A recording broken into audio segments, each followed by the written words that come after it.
you will never, and I know this is going to be a hard pill for all of us to swallow, but you will never get the validation that you need from a corporation, ever. From a manager, from a corporation, never. Your value does not exist in that space.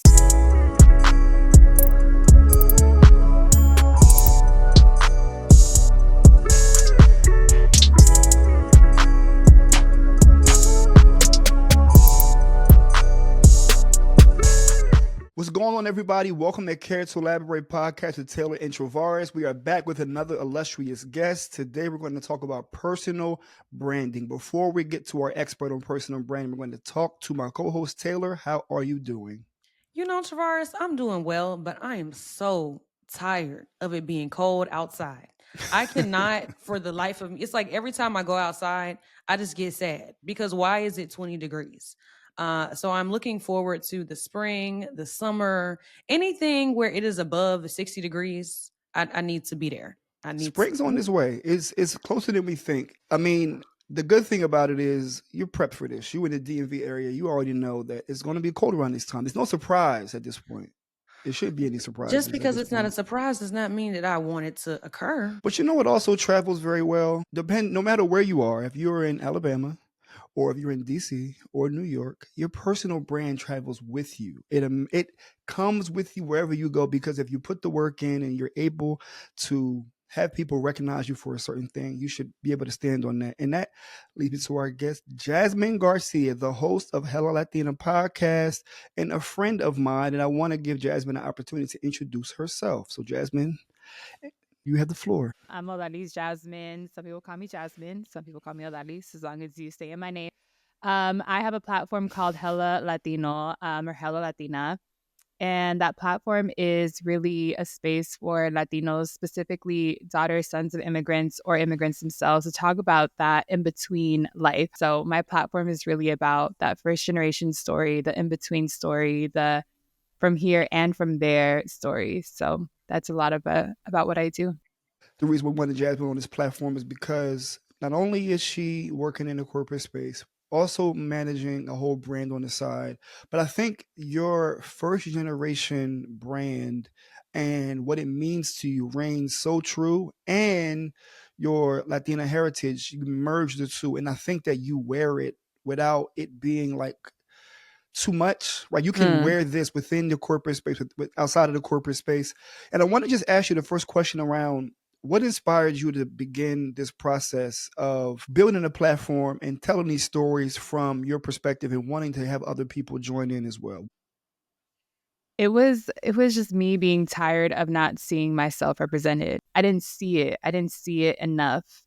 And then I started to kind of go deep into history and go deep into my roots and go deep into my story and realize that there was something happening to me. I wanted to be professional. I wanted to be successful. And I thought I had to remove all these things that made me Latina, made me too Latina for this space, whether it was the lipstick, whether it was the hoops, whether it was the long nails. I had to kind of like shapeshift in a way. And I thought that was the way to do it. And then I started to go back to my own history, my roots. And then I realized they are lucky to have me because I am resourceful. I am resourceful because of just my very nature. Like, we did not grow up in abundance, right? We grew up in scarcity, abundance in different ways, but we grew up in scarcity monetary wise. Right. And we made a lot with little. Like, we stretched that dollar. Let me tell you, like, I wanted that Barbie house. My dad's like, listen, we don't got money, but I can build it. And like, that's enough. So, you know what I mean? Like, we were able to be so creative and resourceful and think, and just, again, stretch that dollar and do a lot with a little. So, Travarus, when you and I met at LinkedIn, even being in that space and having an event, and they're like, oh, we don't really have like a budget. I'm like, stop. Like, we could make it happen. Like, we got budget. But to me, it's, I always saw a challenge as an opportunity versus I know people who didn't grow up in the way that I grew up, maybe you would see a challenge as a challenge. Like, oh, how are we going to do this? But I'm like, I'm built for this. I'm equipped for it. And like, I know how to do it. So for me, it was a lot about going back into who I was, where I come from, not just like Southeast San Diego, but Honduras. Like, where do my people come from? Why do they come here? And understanding that a lot of my value and a lot of my power comes from that. So instead of trying to shapeshift, it's how do I become more myself? And so to answer your question of like, why did I start it? It was because I wanted to see myself represented, but I also wanted my nephews and my nieces and my little cousins to see I don't got to lose myself to be successful. I don't got to lose any part of me. I can be exactly who I am, speak the way that I speak, move the way that I move, and still be in that space that she's at. So it was for me, but it was also for the people, the young ones looking.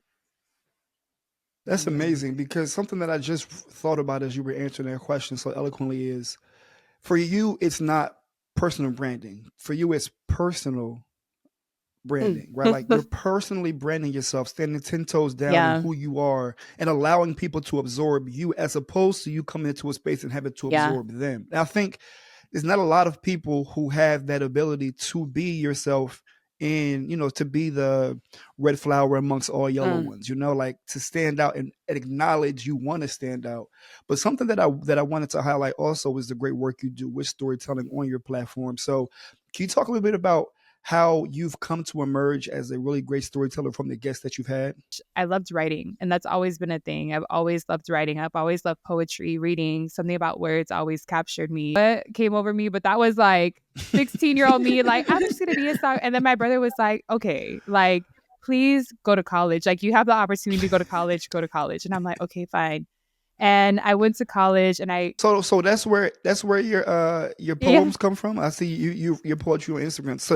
So you want to be a songwriter for real? That's crazy. I didn't know that. That's I fire. really wanted to be a writer. Like, and there's still a little part of me that's like, maybe I could be a writer in the future. Like, who knows? But I've always loved writing. And that's where I get my therapy. Like, all that self love, that self care, that self like compassion comes from my writing. But at 16, I mean, my brother, thank God, he was like, ma'am, like, please go to college. And so I went to college and I got my degree in public relations, had no idea what that was.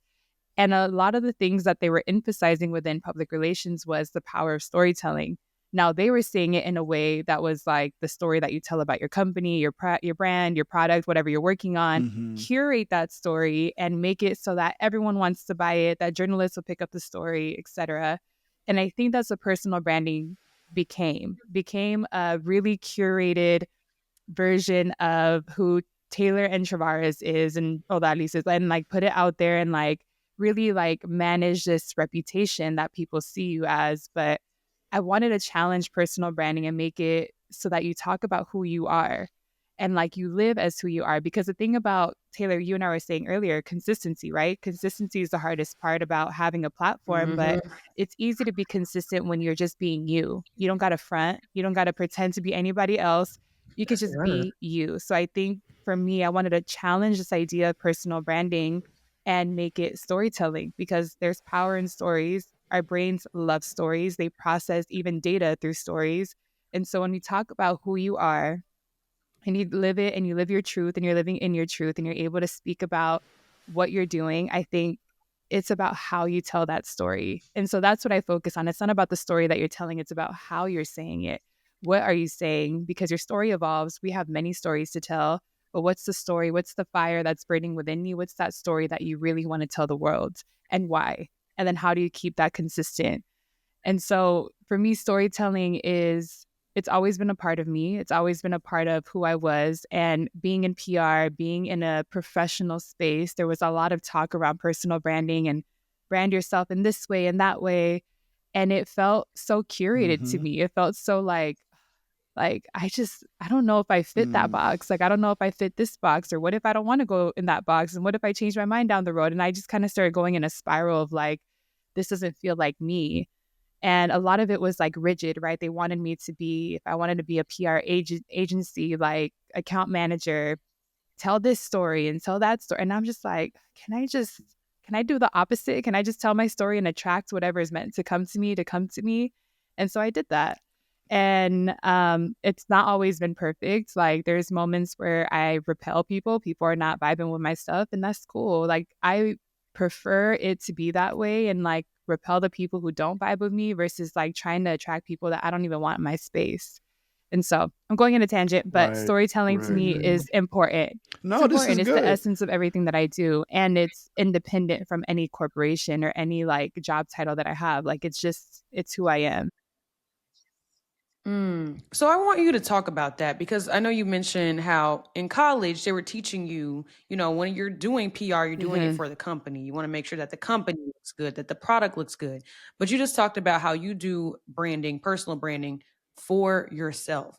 So I feel like a lot of people, when we hear about personal brands of people who work at these big companies or who have worked at these big companies, that they always relate their story to Hmm. the company or their job title. And I tell people all the time, like, please do not do that because your job can be here today and gone tomorrow. So can you talk about like how you were able to differentiate your personal brand from the company or the job title, and then any tips that you have for Well, someone I else want who to may be start by looking saying to I do the made that same? mistake and I fell for the trap. I was a part of a company where I felt like I'm Mm. gonna find my Mm. purpose here, and I don't want to get into it, but it's a colonial mindset, right? To tie your purpose to an occupation, to a company. That's what they want you to feel like, so that you stay there forever and you dedicate your life and your soul. That is, I'm challenging that, and I think a lot of us are challenging that idea. Your purpose needs to be independent from this company, because that company, they don't see you as their purpose. They don't see you as anything more than you're bringing them value. And trust me, I learned the hard way, got Hmm. laid off and everything. But I will say I made that mistake at one point early in my career when I was trying to figure out what my purpose was. And I would even say it didn't happen in my first job. It happened in college. Like, I went to college and Mm. I did all the things. I wanted to rebrand myself. I didn't want to be that girl from Southeast San Diego. I wanted to be the girl that was like meant for that internship and the job. And so I rebranded. I curated this story. Everything that I was learning in those PR classes, I was taking it to me. I was like, let me brand myself. What's the story I'm telling? And I joined all these things. I was part of Associate of Students. I was an orientation leader. I was like the cookie cutter, like, girl on campus that was like, oh, I love San Jose State. I love like all these things. And I'm like, blah, blah, blah. Like, I was that person. And then what happened was I graduated and I was like, well, who am I, independent from all these titles and labels that I had? And I walked Mm. into my first job interview and I give Renee Siegel, homegirl, I gave her so much credit because she interviewed me and she told me, well, tell me your story. And I was like, well, graduated cum laude and I was, communications board of directors. And she's like, no, no, no, no. Like, tell me your story. Like, tell me who you are. You. Yeah. And I Yeah, looked at her right. like, I mean, what do you mean? Like, this is who I am. And I think that was the first time someone challenged me and like, tell me your story. Like, don't front. Don't give me Mm. all these like titles and resumes. And that's the thing. Like, Taylor, you made a great point. Like, people make their job their purpose, but how many people are doing that? How many people are like with the same resume showing up like, this is who I am. Like, I worked at LinkedIn and TikTok and this and like, how many people are Hmm. doing that? Like, what is your story? What makes you different? What makes you stand out? Why do I want to work with you? Why do I want you in this space? What value are you bringing? Like, they want to know all those things, and it's about what story you're telling. So I give Renee Siegel a lot of credit because she was the first one that asked me, who are you? Tell me your story, independent from all these titles. And so what I say Mm. to people is you have to find your purpose, independent. Like, what makes you want to wake up every day? What makes you want to get up and work? Is the money the driver? Cool. But what actually makes you, what like fires you up? There's something that I told my nephew recently. I spend a lot of time with my nephews. Travarus knows this. And one of my nephews, Mm-hmm. he like when he was drawing, he was like in a zone. And I was like, you really like drawing? And then he's like, Mm. yeah. And then he started kind of going into all these like details about like this and this and that.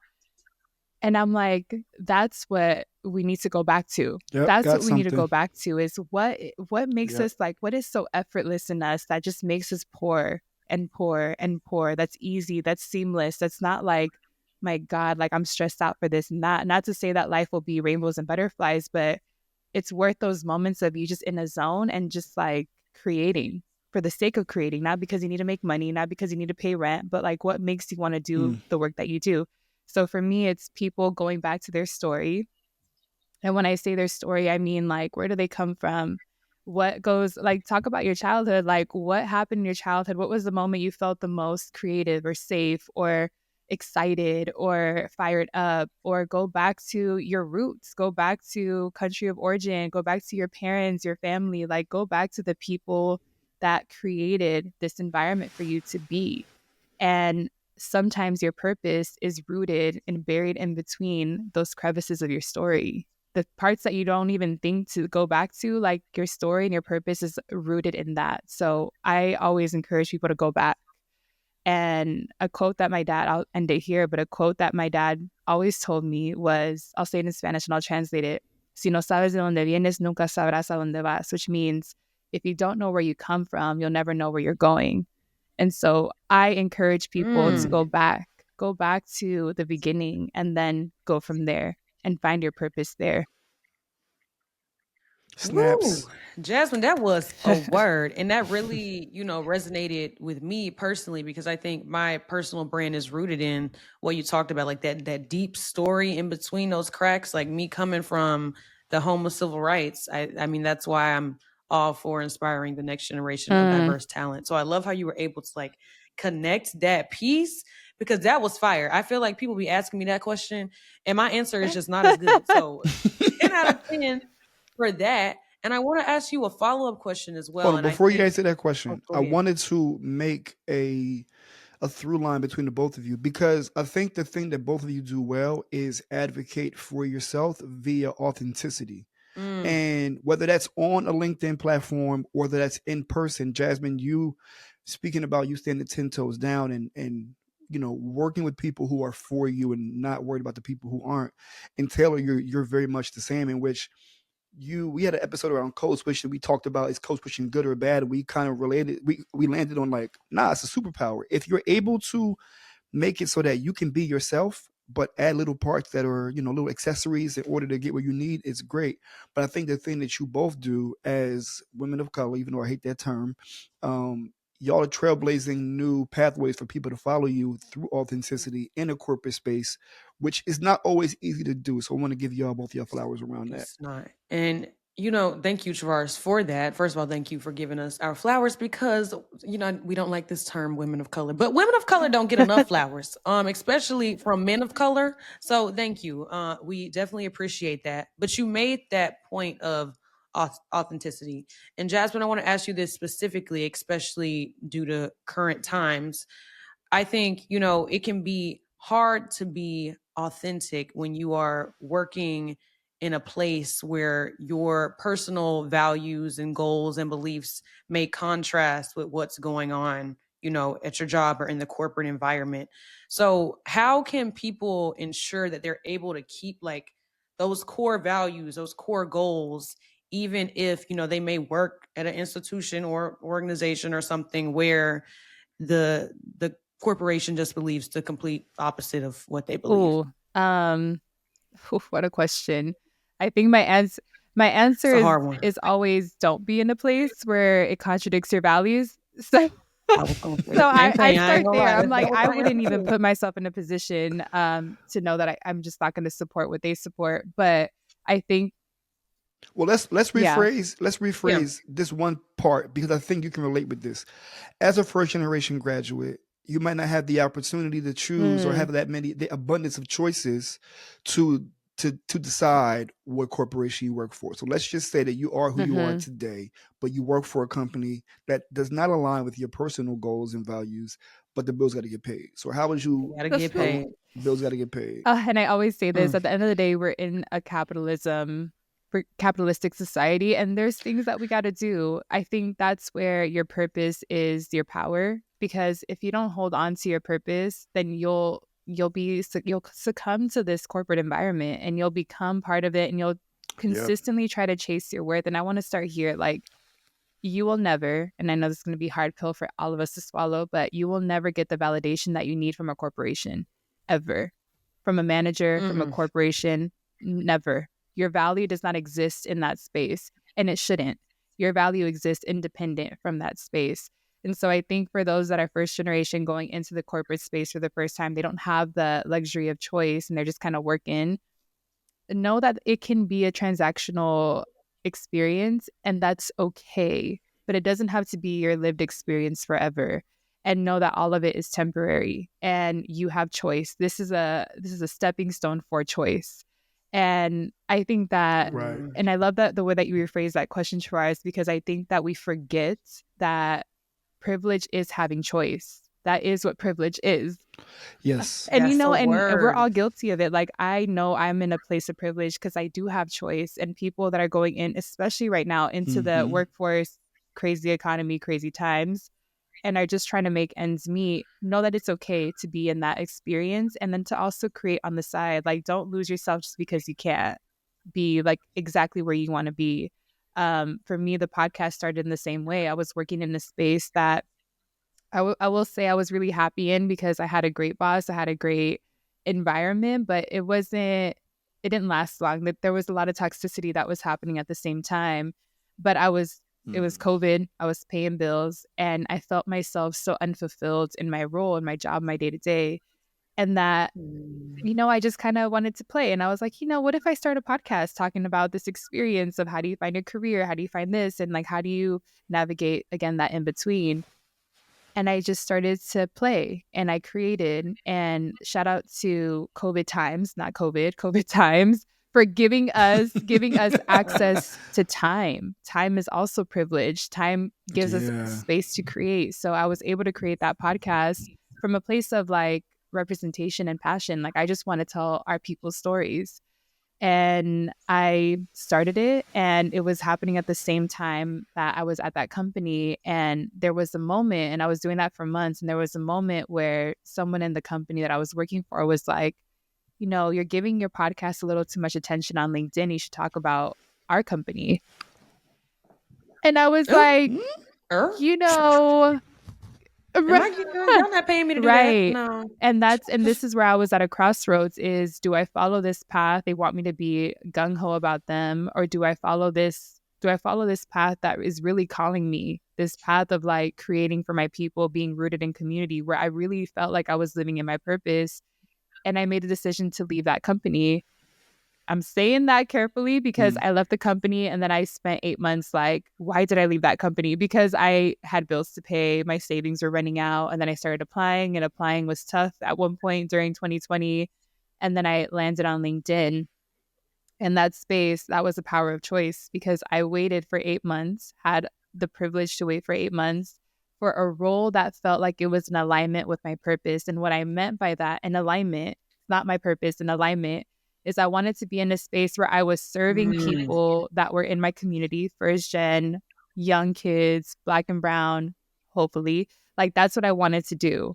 And I wanted to create, and I wanted to bring things to life, like events or content. And I got an opportunity to work for emerging talent with Travarus at LinkedIn, where I was working with a bunch of groups that were serving young people, a lot of them first gen, a lot of them Black and brown, a lot of them first time in the tech world, trying to just navigate life. And so that was where I wanted to be.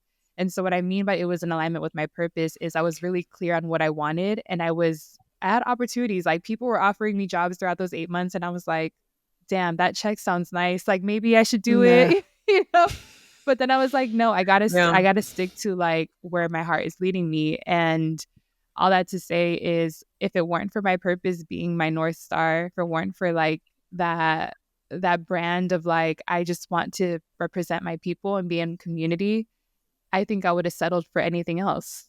And I would have settled for something that felt like I just got to pay the bills. So no, that first step is just the first step to something else that can give you that privilege of choice and that option of choice. But the first step of being in a corporation where you're not aligned with their values, know that your value is independent, and it's okay for it to be a temporary move. That's amazing. First of all, that was beautifully said. I always try to be rooted in gratitude whenever things are going great or things are not going great. And especially in these times of corporate layoff, I don't want to predetermine my anxiety because it didn't happen yet. So like, let me just live in a space where I'm like grateful for what I have now.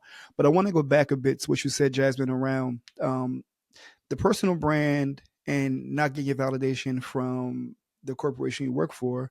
But you did something that I thought was brilliant when you got to LinkedIn, which is you began to build your platform online on the platform that you were working for. You began to build and leverage digital platforms to spread the gospel about the experiences you have and the storytelling you have. I wanted to ask that question around, what did you see change when you began to express yourself outside of the corporate space on LinkedIn or on Instagram or TikTok that allowed you to feel comfortable to continue to do it and see success with that? People reaching out and saying like, thank you for talking about this, or this really resonated with me.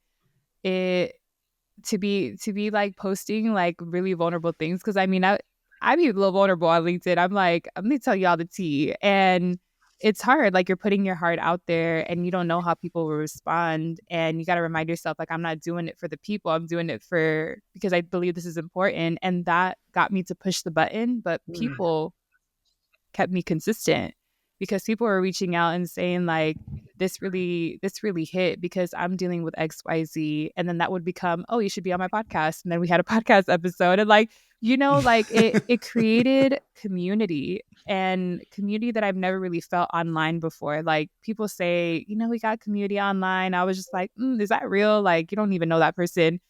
But Yeah, right, it right. really, and Taylor, you probably feel this too, like posting on LinkedIn and getting people to respond to you and like just vibe with you, like that is validating. Because when you put your heart out there, your art out there, I mean, words are art.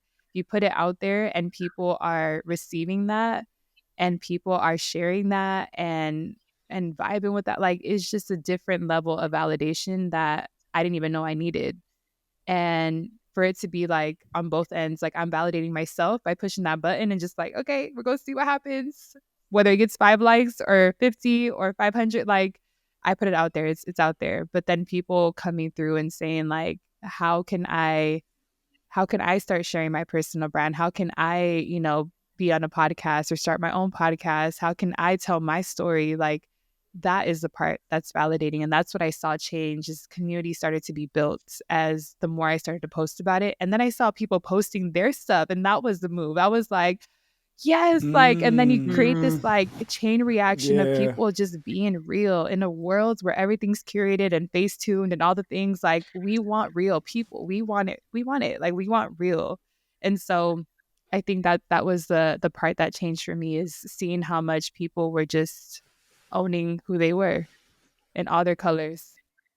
Two things I two love things that. I want to say, which is I've seen the benefit. I've been a part of the environments that you created. Number one, with the Hello First Gen series around first generation college graduates that are talking about, and something we used to always say is first generation everything, first generation homeowner. I was first generation car loan. Like, All the I didn't things. come from much at all, right?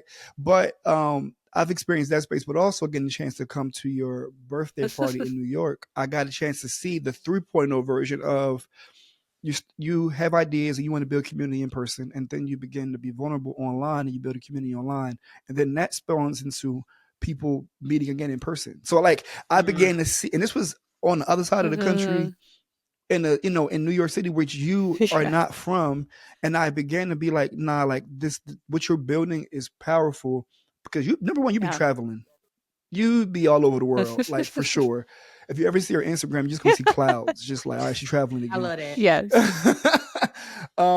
But I wanted to just acknowledge the fact that the communities that you've built are paying dividends for people who even sparingly hop in and hop out like I do. So I wanted to just mention that, like, the purpose and the alignment I is mean, real. that's what personal brand does. Like, you attract and repel, and it does that for you. But that's the power of personal branding. Like, the communities that I built is because people vibe with that vulnerability and they connect with it, and that's how you build community. It's through vulnerability. You can't build connection without a little bit of heart. So it's a shout out to just people being real too. Ooh, I resonate so much with this. Like everything that you just said, I was like, yes, did that, felt that, like 10 out of 10. Because same thing, I have been having conversations with people who have never thought to post on LinkedIn. And I'm like, share your story, because 9 times out of 10, someone else has had the same or similar story and they need someone to kind of help them and push them in that direction. So can you talk to us a little bit more about like, maybe I don't let's say I don't know if you remember what you posted like for the first time on LinkedIn or just like online in general where you were vulnerable, but can you talk about that experience, what that was like posting for the first time? Because I get so many students who come to me and they're like, I'm just so nervous, I can't post, I can't do it. And I'm like, Yeah, you can. The first one is always the hardest, but after you post the first time, even like you said, if it's 5, Mm-hmm. 15 people, how many ever people like it, it's all in taking that first step. So can you talk to us a little bit more about those first steps Oh, that you took? I don't know what the first LinkedIn post was. I was probably like, first of all, I was a LinkedIn fan forever. Like I was a college student, and like one of my friends is a LinkedIn editor or something like that. There was like a program LinkedIn was doing, a LinkedIn Mm, ambassador, and he was trying to get us to post on LinkedIn.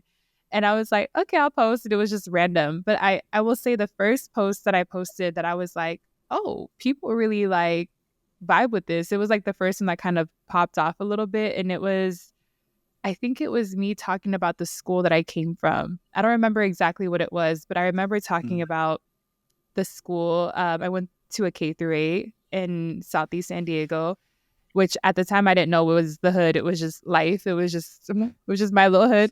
And I went to a yeah. school that was predominantly Latino, so Spanish speakers, a lot of ESL students, me. And if you weren't Latino, you were Black. Like that was just the two demographics that were at that school. And our school was like, I looked up the statistics and demographics of like not only what made up the school, but our test scores. Like what were in comparison to California, like Mm. how well did we do? And what I found was we were all standardized tested the same, obviously, and our school fell below. And we were known as like one of the poorest schools, least resource. And then I talked about this story of learning from textbooks held together with duct tape. And I always had to share Mm. scissors and materials with my neighbor. And I thought that was all normal until I went to a high school that was number 2 in academics in all of San Diego. And I felt like I was in a movie. I was like seeing white people for the first time that were next to me. And I was like, oh my God. Like I felt like I was in a movie. Like I'm not even joking. It really felt so different for me. But I also, from an academic point of view, I felt dumb. I went into my first class learning and I was like, what Mm. in the world? And I was looking next to me. Everyone was like, shaking their heads like, okay. And I'm like, they speak in a foreign Yeah. language. I don't even know what they're talking about. And I'm coming from a school K through 8 where I was like top of my class. I was like a good student. And then I'm coming here where I'm like, I'm dumb. Like, I don't know what they're talking about. And that post was about how, a lot of these systems are set up to make us feel like we don't belong, that we are dumb, but it's not us. It's not us. It's the system. And we internalize these messages from It's so the young. system. And so we go into these spaces and they want us to feel that same imposter syndrome, like we don't belong here, but man, I belong here. And so I talked about that in the post, Talk about and it. people just started commenting like, oh my gosh, like this happened to me and this happened to me. And then it just started creating a space where it wasn't even they were DMing me, they were having conversations amongst themselves on LinkedIn.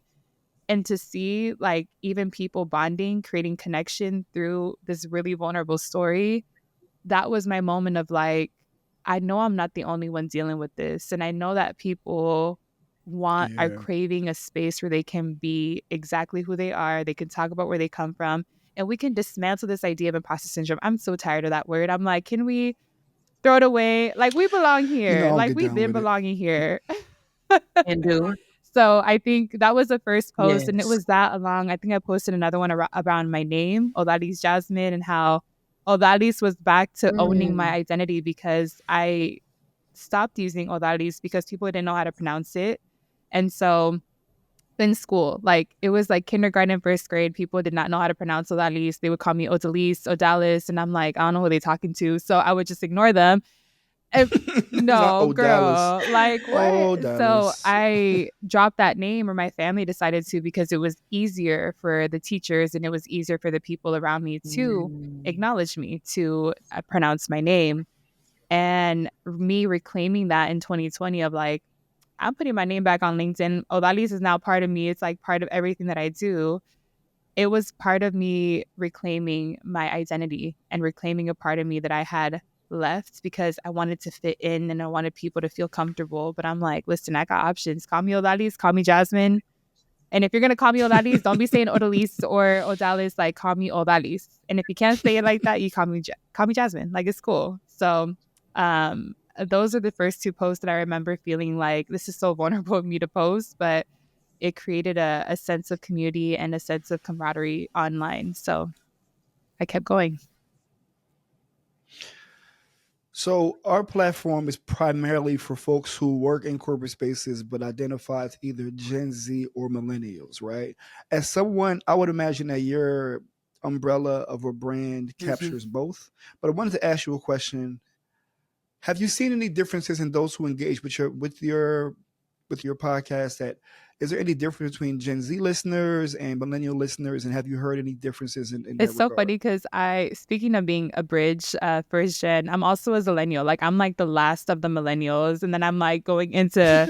So I'm like, I just love the in betweens. I love the We claiming you. right. We claiming you because this whole Gen Z thing. I'm not sure you want to be associated with these folks because Okay, they Travaris, here we go with this again.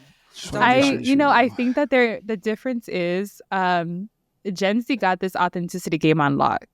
And I have to say that Thank I you. have to say that because I think that sometimes when it comes to my work, I preach to the choir. When it's younger audiences, like they know how to move in this Mm-hmm. space. And I think that there's still obviously they're not perfect, and neither are millennials. I think there's still questions that they have. But when it comes to my Gen Z, he's like, what'd you say about millennials?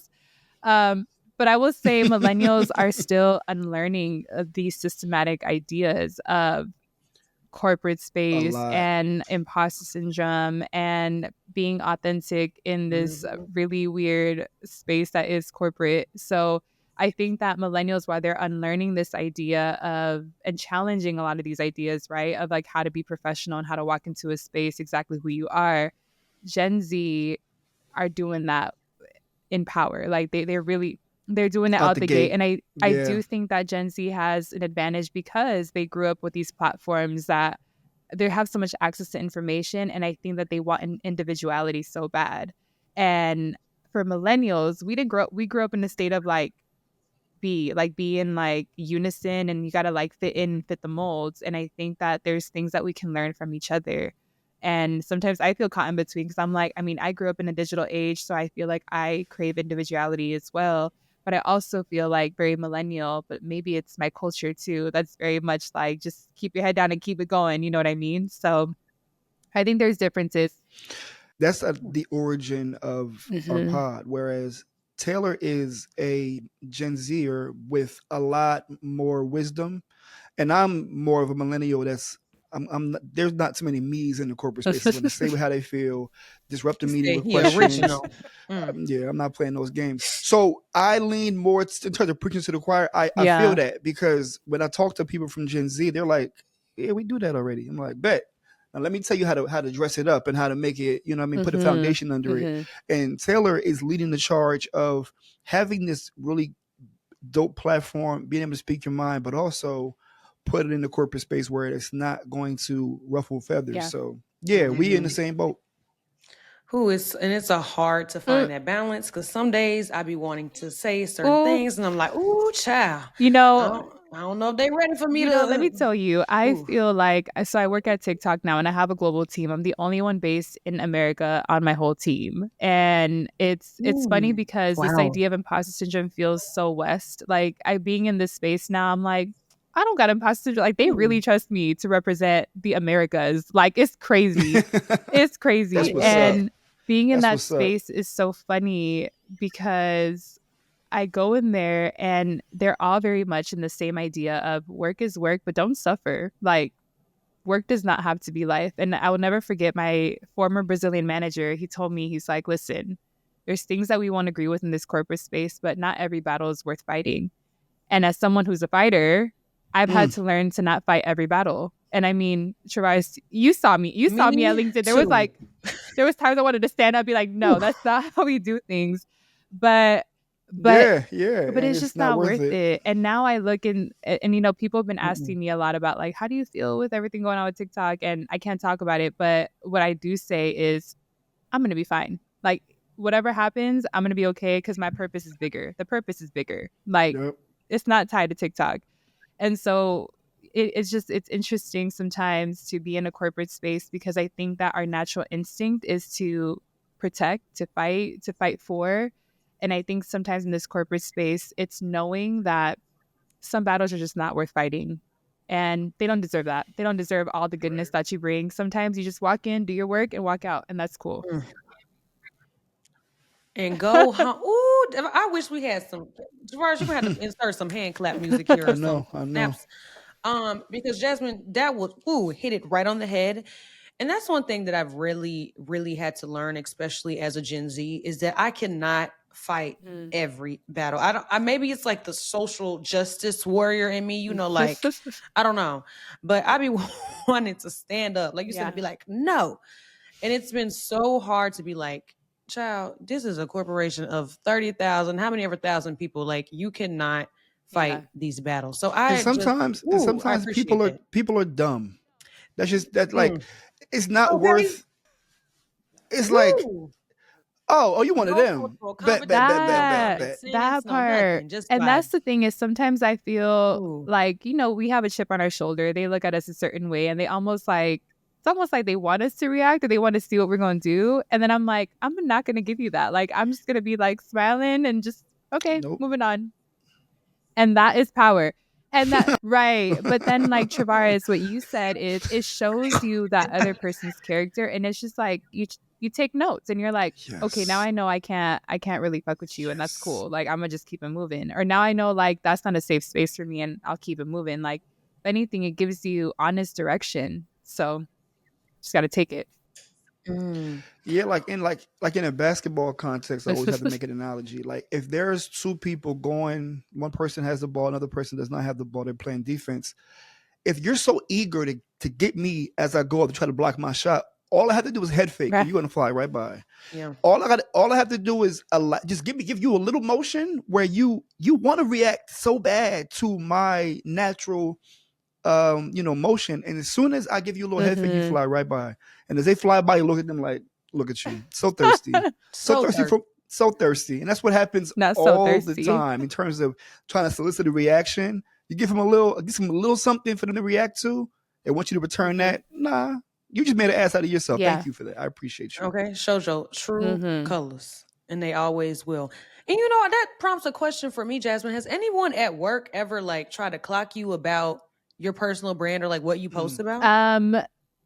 And you don't have to talk about like your current. No, maybe not since that one time. Like when I was in that first job where they were like, you're posting a lot more about your podcast and not about, the company and you should really rep the company. I think that was the first time. I actually, funny enough, when I was interviewing at TikTok, I was very clear and I was always really clear. Like I have a podcast and a platform. So just letting y'all know that's going to be an issue. Then maybe that's not the space for me because I will not let go of my podcast. But actually, when I was interviewing for this role, they were like, oh, you have a podcast. Like, can we like talk more about it? And then I ended up showing them the podcast. I showed them my website. Oh, wow. Like I spent the whole like interview walking them through how I built the website, which is so funny. I thought I didn't get it because of that. I was like, man, I didn't even talk about the role. I didn't talk about anything that I could do. Like I talked about my podcast the whole time and I probably was popping off. But I got the job because of that interview that I had with the manager's manager, because she was building an internal podcast and she wanted my expertise in the space. And I ended up building that internal podcast. But all that to say is, again, sometimes your purpose, like when you're so in your light and you're so in your power, people are peeping. Like they know, oh, Taylor knows how to do this. Like I need that in this company. And that's another thing that changed Travarus is the opportunities that were popping up for me. People wanting me to be in their space to talk about this work.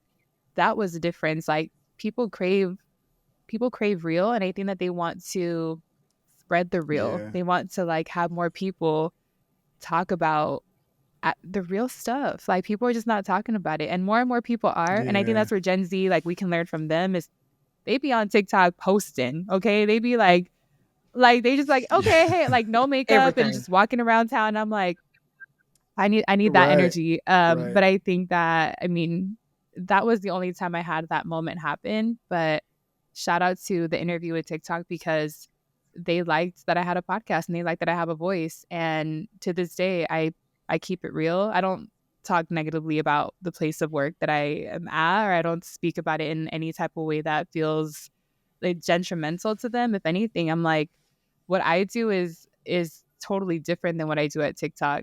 similar work and storytelling, but it's so different. Like I'm serving employees when I'm here, and then I'm serving my community when I'm there. So This is dope because this reminds me of the first time we met, which is I got a chance to interview you mhm. at LinkedIn. And I think that I'm not sure how much work we spoke Literally. about in that interview either, but when I was able to take the, the information around the interview to the hiring manager, it was just like, she gets it. Right. And it's because sometimes it's not about the apples for apples job description vibe. It's like, oh no, she gets it. And she's going to be able to understand because she's building her Mhm. own. And I think when you look for those self starters, like if you can build your own platform, what is this going to be when you're giving somebody a check where they're, as opposed to them grinding and trying to kill what they eat? That that whole thing is different. But speaking about that, your experience at LinkedIn that allowed you to be able to meet different people and leverage the power of LinkedIn. How has networking helped your personal brand in terms of Oh, building a that's another community? millennial difference is the networking part. I'm unlearning networking because uh networking was never my vibe. And I'll tell you, like when I was in Mm, college, that was the big thing that everyone was talking about, like go network, go network, go network. And they did it in a way again that felt like they were boxing me. Like I had to show up like professional, a nice handshake yeah. and eye contact. And I'm like, God damn, like I'm in the military. Like it felt like that. And I'll tell you the difference. I followed their rules and I went into these spaces doing everything that they wanted in terms of the Mm, handshake and like the eye contact and the changing in my voice and learning about, I don't know, friends and making jokes about the show. Like, I don't know, learning about these different things that felt like it was ugh, I hated that shit. Oh, I hate that so like make the much. laughing and laugh about their weird jokes and just, I did all of it. I played the game. And the people that I was attracting, they could give me opportunities, but I didn't want to hit them up. Like I was really thinking like, do I even want to work with this person? Like they're not even my vibe. And Yeah. so again, part of me fighting against that system, maybe my Gen Z millennial side, but I was like, I just want to go into a space and vibe with people that I can vibe with without trying to pretend to be anything else. And I don't remember what event it was, but I remember going to an event and I let my guard down because I wasn't thinking about it as networking. It was like an event. It was like, think for like something that had to do with college. No, sorry, I'm going on a tangent. But it was, I left my job. I had gotten this job at an agency and I thought, oh my God, like I made it.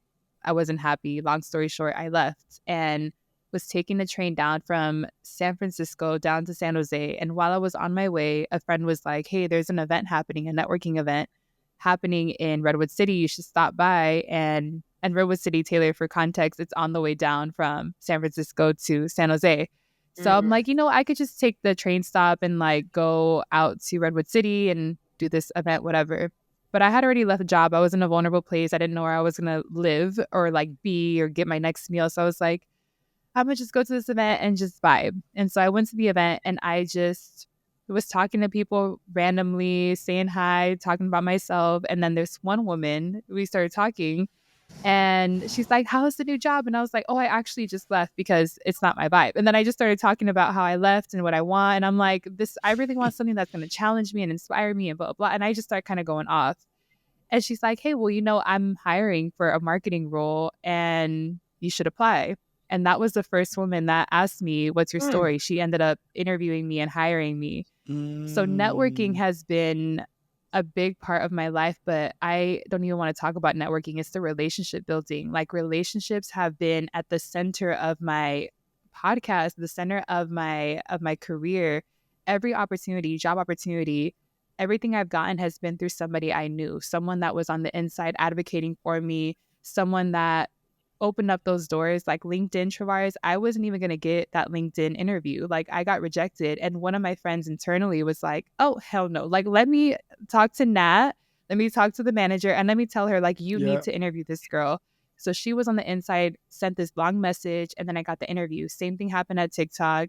Same thing happened with the podcast opportunities that I've gotten. Mm. Like on paper, you see Odalys Jasmine, you see none of this experience makes sense, but people know my brand, people know me, and they're repping my brand. They're my brand ambassadors without even realizing it. So relationships have been Hmm. at the forefront of everything. But Ooh, you something else know. I wanted to just make sure I connect the dots because I think that again, your ability to be authentic allowed you to go into those spaces and to have these conversations and for folks to resonate with that. But we also have to acknowledge there are other people who won't have that opportunity as well. So the networking piece, I think, here's what I want to say to connect it to, because I think your testimony is like incredible. But I think the attraction of community still Yeah. equals Yeah. networking, Yeah. right? If you look to attract or you manifest your community, right? And the way that people come into your space, the interface, and I think, Jasmine, you and I have talked about this a million times. If you live in the hood and you need a Yeah. plumber and your cousin is a plumber, but your man needs a We plumber, always yeah, my know. uncle plums. That's networking. Right. Yeah. That Yeah. simple example is networking. And I love that you took the top off of like the pretentious thing, because you're right. In this day and age, you're not getting far with those rules. The people who make the rules on the country club drinking beer and not even thinking about those traditional rules.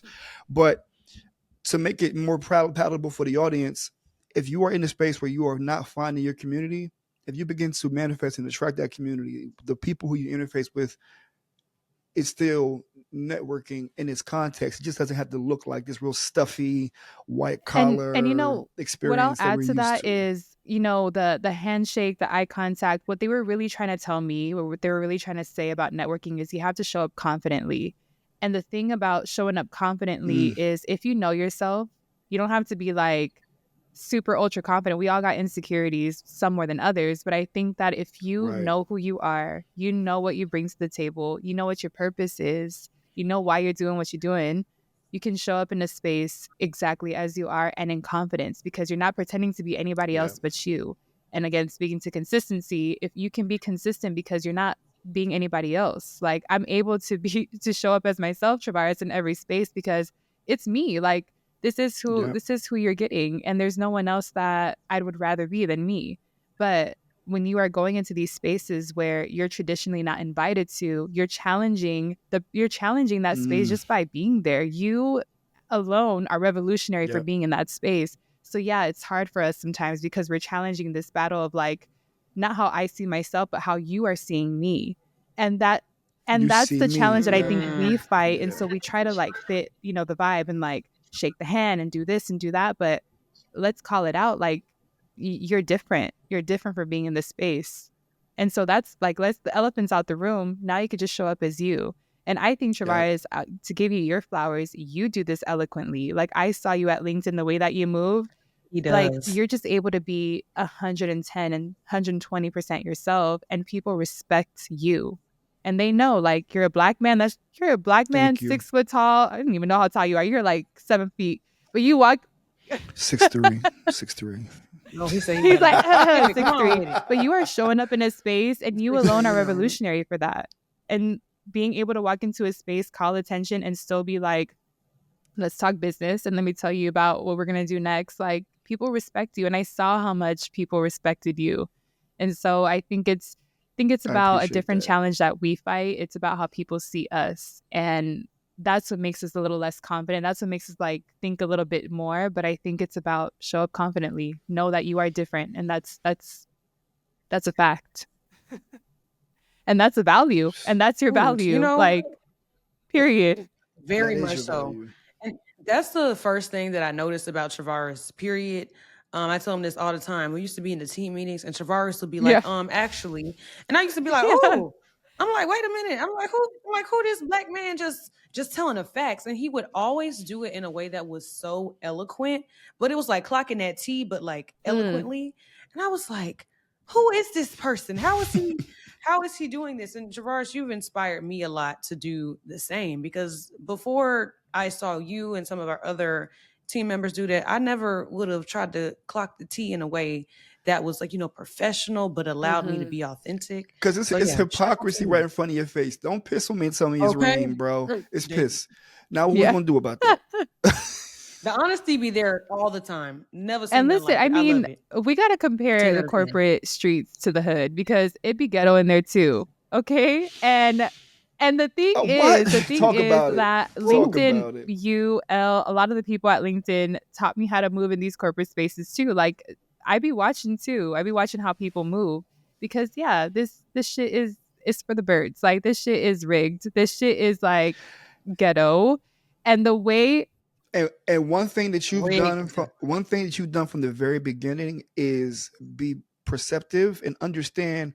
Here's a scenario. Do I operate in space A or space B? Space A allows me to keep my job. Space B is questionable. And you would consult the people yeah, like, she trying me. What should I do? It's like, how about you take a little bit of B that but a lot of A? part. Yeah, you But got to be in between. yeah, Mhm. and it's beautiful to see because, like I mentioned, that I was your first interview at LinkedIn. To see where you are now is like you were a budding flower at that point, and even at your time at LinkedIn, you began to bloom. But now it's like, oh nah, you're not fucking with her anymore because she understands what the value that she brings. She brings her community with her, and it's one thing to bring it with you unknowingly. But now it's like, no. My ancestors are here. I'm here. My Right mom is here. here. My brothers is here. My nephew is here. Like I am bringing all of that to this space, and you have to acknowledge it. That's such a powerful notion, and that's where the revolutionary part comes in. Because something I tell Taylor every now and then is like, we're still Yeah. pioneering this Black and Latino people in these spaces. They're not used to Mm-mm. us yet. So every time you may see 30 of the Black people in your office, but they may only see one of Mm-hmm. you today. So we're Mhm. still pioneering this, like folks getting used to us, and it's our Shoot, they're trying to get responsibility. rid of us, but that's Well, a whole yeah, different story. and it's our responsibility to like not let that Oh, happen. girl, and Mm-mm. it won't. It And we won't. have to, to your point, Travarus, I consulted the people in those spaces whenever there was a challenge of like, I could pop off and lose my job, or I could just do this in a way that's still, a little street, but it's hidden. It's hidden in like the professionalism. Right, right. But you need people, like we need people. And sorry, not to get again too like into this, but part of this colonial mindset is that even our own people, the Black and Latinos, they are fighting for the opportunity, or even Latinos amongst themselves are fighting for the opportunity. And like the thing is, when you have community, I was really blessed at LinkedIn to have people like Travaris, like I keep mentioning Elle, her and I are besties now, but like shout out to Shout Elle, out to like all L. the people that I was able to lean on and say like, yo, this is happening. How do I move? Like, this is how I want to move. And then you talked reason into me, or you're like hyping me up, like, yeah, you should do that. So shout out. But I think that the part of this like system that we're also fighting against is us against each other and fighting for the opportunity.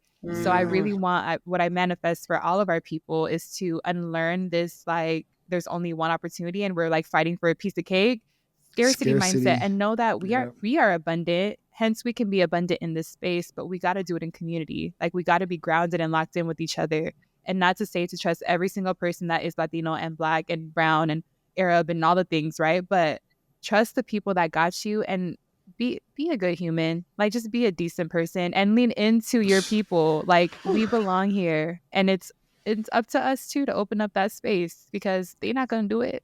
they're And not. and they literally will not. And I love how you said that. And I was on a like a webinar the other day, and the lady was basically talking about how America is huge. The world is huge. Like everybody keeps on acting like there's not enough Mhm. pie to go around. Like we can just make another pie at the end of That's the it. day. Like And we we can can just make make it another better. pie because there's so much money. And we can make it better. I'm like, we can make different Which Flavor, flavors. off Like which often always flavor. happens. exactly.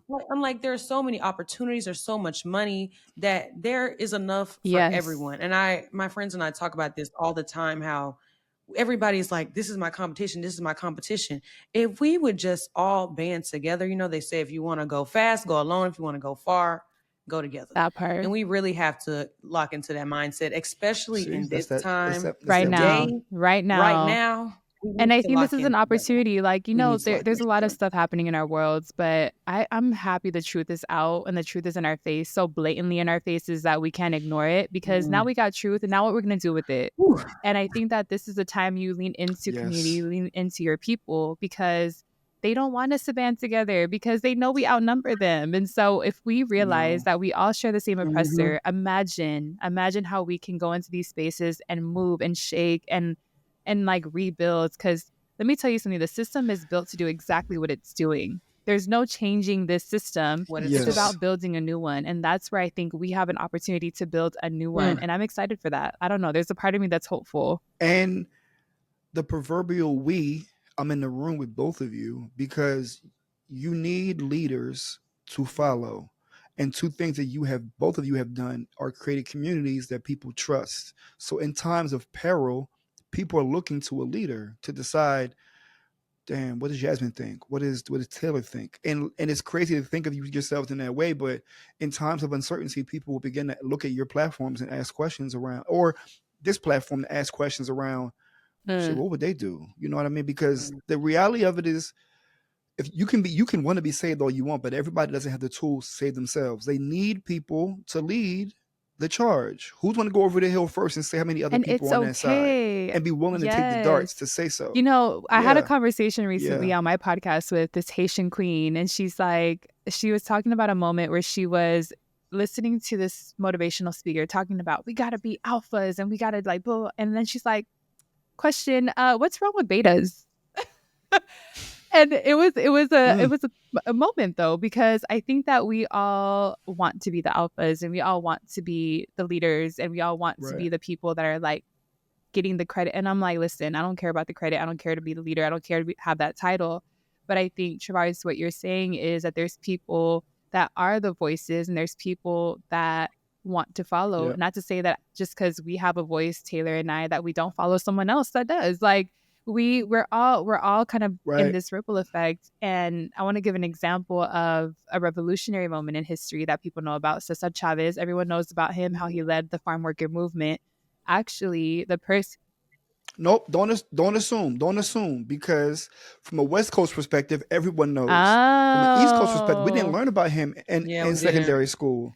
So Yeah. just give a brief highlight of the speaking of the of the of, of the so movement. Cesar Chavez, there was a movement that was happening in the West Coast where a lot of Mexican and Filipino immigrants were coming over. They were giving them contracts to come over to our agriculture spaces to work on the farms or the fields. And they weren't paying them enough and they weren't paying them in good conditions. They weren't taking care of their farm workers. And so there was this movement to get farm worker rights. And people know it as Cesar Chavez led that charge. But actually, the person who came up with the idea to start this like movement and protest was a Filipino immigrant, but he leaned on Cesar Chavez and he's Mm. like, listen, I'm not the loud one. People don't listen to me. Like, people listen to Mm, you. You can be our voice. This is the movement that I want to create. And Cesar Chavez, I mean, he led that whole movement, but it was actually an idea from someone else. And he was like, listen, I can't be the voice. People are listening to you. And so I say that to say that if we band together and we realize that it's not about fighting for who's saying the story and who's talking about the narrative, but more so, how do we come together to protect each other and like really go far in these spaces? We need that. Like, we need those people. We also need the people to create the movements. We need people who are the visionaries. We need people to build, and we need people to scream it from the rooftops. Like, we need everyone, and there's cake for everyone. Everybody has a everybody has a job. job. Everybody has a Everybody job. has a job. And I Wow. know that I think that this has blossomed to a fire conversation, because the part that I want to tie into is, both of you are leaders because you've leaned into your personal brand. And what becomes impenetrable through any climate, through any season, is if you've built your personal brand in times of peace, you can rely on that in times of Mm. war, because you've Mm. built yourself. You've built yourself. You're fine. And people will take solace under your umbrellas because they are looking to you to figure out what to do. So we're going to move into our rapid fire section. So Taylor, go ahead and hit Jasmine with the question that we always love to know in terms of Yes. your expertise. So, this is our favorite wrap Mm. up question. And this is, can you elaborate on what personal branding means to you in 3 words, in 3 words only? Um, In three you know, I'd words. be talking. Put you on the spot. Um, 3 words. I would say reclamation. It's part of you just reclaiming yourself, where you come from, your purpose, your story, your why, all the things. Um, freedom, because when you are so solid in your personal brand, you got Mm. freedom, you got choice, you got freedom. Um, third word. This is hard. You see how I'm even describing these words? No, it's good. This is what we This is need. great. I think it's personal branding. What it means to me, it's grounding. It's my grounding.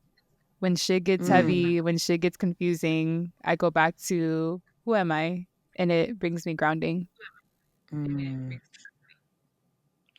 Those core values. And it's crazy for us to have this, because this is a true care to elaborate episode where we were able to flesh out and just We discuss these elaborated on concepts. everything. But I think this is the true essence of what it means when you blaze your own trail. Like when you are someone who, because you have so much to say. I have so much to give. Like, who do I give this to? Right? All three of us have podcasts. We're obviously giving back as much as we can, but to have you on the podcast, Jasmine, and discuss these things in such great detail, I feel like you know what I mean? Like I feel so proud of the work that you're doing and the work that you're not afraid to describe, because it's one thing for us to know. Taylor mentioned she's from Alabama, which is one of the home of civil rights. You can know all this stuff and not share it. You can know all of this stuff and feel, nah, they don't want to hear this.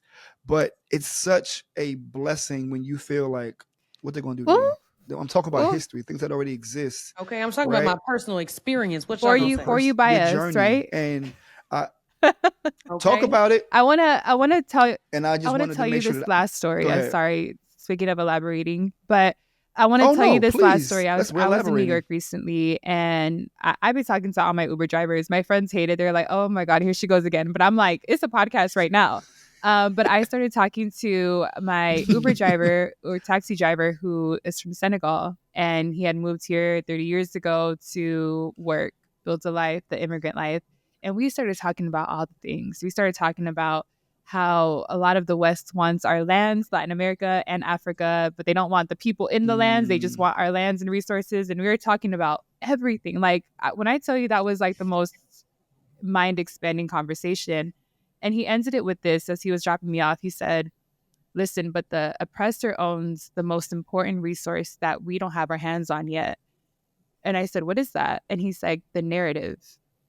And when I tell you, I like walked out of that taxi, like that's just going to be sitting on my spirit for a while. But that's why personal branding is important, because people will tell stories about you. They will tell the story for you. And until you reclaim that, and until you own the narrative, they're going to continue to tell stories about you and make up things around their head about who Taylor is, who Travarus is, until you prove them different. And I think that's what I manifest for all of our people, is to reclaim that narrative back. And so that we can tell our story from our point of view, and we can grab the mic as we're doing right now, and that we can amplify each other's stories, because that's what we need to do as well. Is there's space for all of us. There's space for all of our voices. Ooh, Jasmine, you got me fired up. I'm finna go do some. I don't know. I feel like I need to go do some social justice or something. Let me get out in the streets.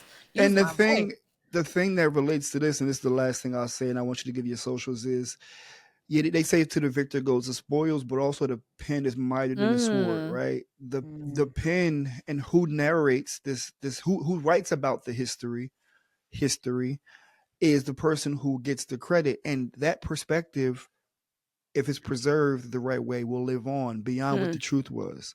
So it is, behold, we are it's imperative for us to talk about this stuff and have these conversations. But Jasmine, let these people know where they can find you. What is your podcast name again? Spell it for them so they can make sure they go to the Spotify and Apple Podcast platforms to find you. Odalys Jasmine. You'll find everything you need to know about me if you just put my first name and second name. But you can also find my podcast, Hella, Hella. You know that's from the Bay, from California.